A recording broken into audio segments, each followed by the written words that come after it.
I hate you. Ariana, give James your $200. You landed on his property. No, he's in jail. I'm not giving money to a criminal. That's not how you play. Mommy, why is brother screaming? Shut up, Sally! You don't get to talk after stealing my last railroad! I wish I was never born. Me too! You think I wanted this? Hi, what you all just witnessed is the phenomenon known as family game night. Family game night plays an important role in the household dynamic, as studies have shown that families who participate in activities together form closer bonds and stronger relationships with each other. So try setting aside some time to play board games with your family. And if they beat you, cut them out of your life forever. Okay, have fun, you guys. I like board games. I guess any game that doesn't involve me getting up and moving around, I'm a huge fan of. Also, since I'm bad at everything and don't like playing games against someone who's better than me, I really love games that don't require any type of skill. Like the game Chutes and Ladders, which I just learned today has another name called Snakes and Ladders. And I'm gonna call it that instead, because I'd rather draw snakes than chutes. In Snakes and Ladders, you have no free will. You're at the mercy of a single dice, and I love it. While I was looking up walkthroughs for Snakes and Ladders, I quickly learned that this game was made for preschoolers, which is probably why it's so simple. Or how about the game Sorry. And the creators of Sorry knew this because the tagline of the game is Sorry, the game of sweet revenge, which if you think about it is a pretty funny oxymoron. Aha! Take this. Sorry. I know how to play chess, but like most things, I'm not very good at it. Unless I'm playing against someone under the age of 4, I don't want to play that game, because it shows everyone how bad I am at planning ahead. That's a game that's 100% strategy-based. It's like the IQ test of board games. Beating someone in chess will put you more ahead academically than anyone with a Harvard degree. And you'll get more babes. However, there is one exception, and that is, it's okay to lose at chess if you're playing against a computer. Even if it's on easy mode, computers are way better at planning ahead than anyone. Because I don't know how, but a human made a computer that can beat the world's best chess player. But the creator of the computer can't beat the world's best chess player.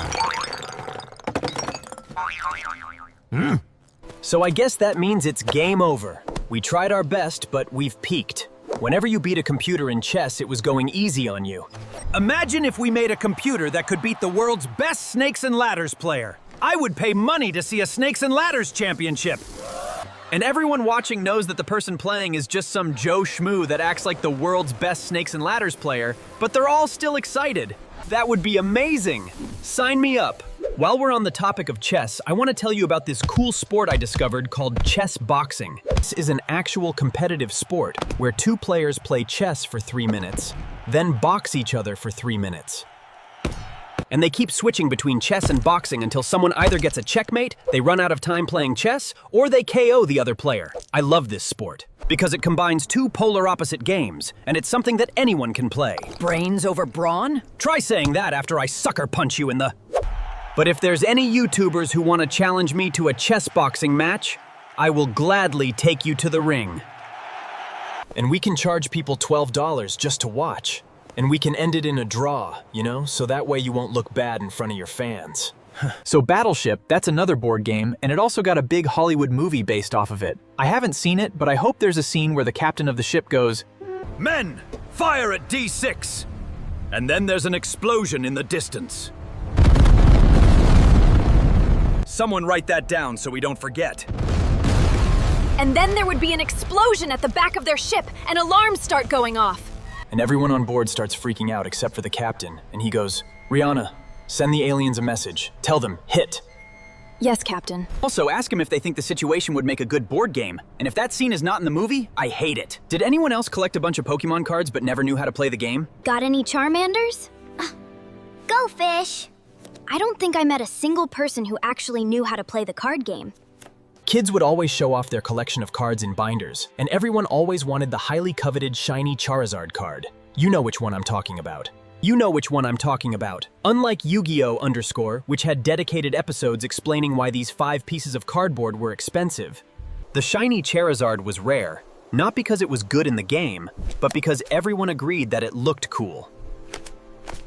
But then when you ask someone, hey, do you want to play a game? They would say, okay. I summon my Charizard in attack mode. Does anyone even know how to play the Pokemon card game?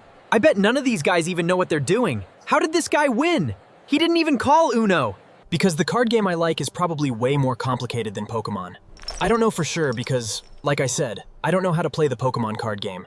But my favorite card game is Neopets.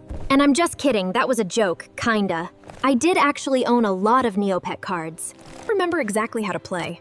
I do remember you have to get 21 points to win, which got me into playing blackjack. But it's okay that I don't remember how to play.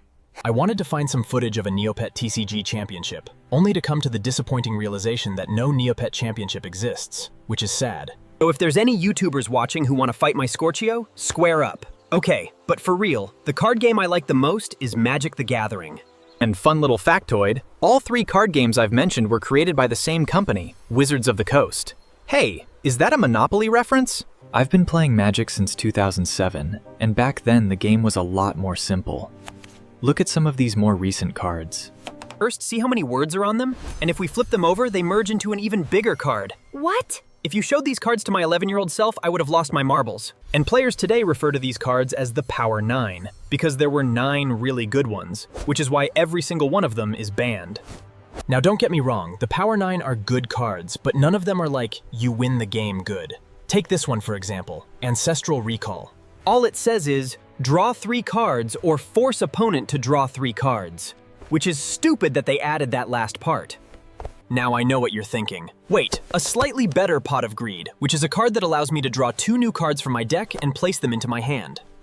Is one of the top 9 most powerful Magic cards? Yeah, Pot of Greed is banned too.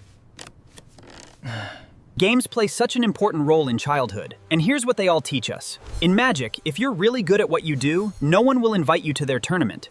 Monopoly, white-collar crime is okay. Battleship, just guess and check. Snakes and ladders, if you see a ladder, climb it immediately.